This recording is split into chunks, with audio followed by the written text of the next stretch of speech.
রোহিতের বউয়ের এক বার্তায় ধ্বংস মুম্বাই। ক্যাপ্টেন্সি কাড়া নিয়ে মুম্বাই ইন্ডিয়ান্সের সাফাই।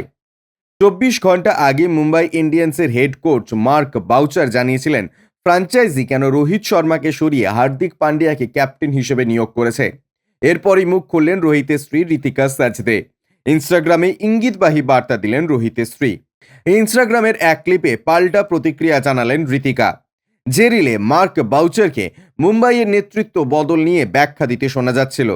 মুম্বাইকে রোহিত 5 বার আইপিএল ট্রফি জিতিয়েছেন। হার্দিক আবার গুজরাটের অধিনায়ক হিসেবে অভিষেক মরশুমেই খেতাব জিততে সাহায্য করেছে দলকে। দ্বিতীয় মরশুমেই রানার্স আপ হয়েছে গুজরাট। হার্দিক তার আগে মুম্বাই ইন্ডিয়ান্সের ফ্র্যাঞ্চাইজিতে ছিলেন 2015 থেকে 2021 টানা 7 বছর। বাউচারের সেই পডকাস্টের ভিডিওয় ঋতিকা কমেন্ট করেন, কত কিছু ভুল রয়েছে এই সিদ্ধান্তে। স্ম্যাশ স্পোর্টস পডকাস্টে বাউচার মুম্বাইয়ের অধিনায়ক বদলের কারণ ফাঁস করেছিলেন।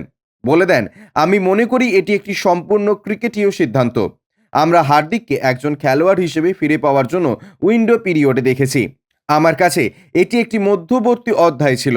ভারতে অনেক লোকই বুঝতে পারেন না লোকেরা কেন এত বেশি আবেগপ্রবণ হয়ে পড়েন, তবে এটা ঘটেছে। এর সঙ্গে আবেগ মেশালে চলবে না। আমি মনে করি এটা ক্রিকেটার রোহিতের সেরাটা বের করে আনবে। ওকে ম্যাচটা উপভোগ করতে দিন, কিছু ভালো স্কোর করুক।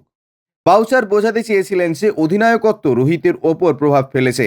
তিনি আরও বলেন, আমি বলতে চাইছি যে এটা কোনো বিজ্ঞাপনের ব্যাপার না, এটা ক্রিকেট। আমি রোয়ের সম্পর্কে বলতে পারি যে ও দীর্ঘদিন ধরে অধিনায়কত্ব করছে, মুম্বাই ইন্ডিয়ান্সকে অনেক সাফল্য এনে দিয়েছে। ও এখন ভারতকে নেতৃত্ব দিচ্ছে। ও ভীষণ ব্যস্ত। ব্যাটিংয়ে ভালো কিছু হলেও গত 2 মরশুমে বিরাট কিছু করতে পারেননি, কিন্তু অধিনায়ক হিসেবে সাফল্য পেয়েছে। ব্যুরো রিপোর্ট, ইউজে নিউজ।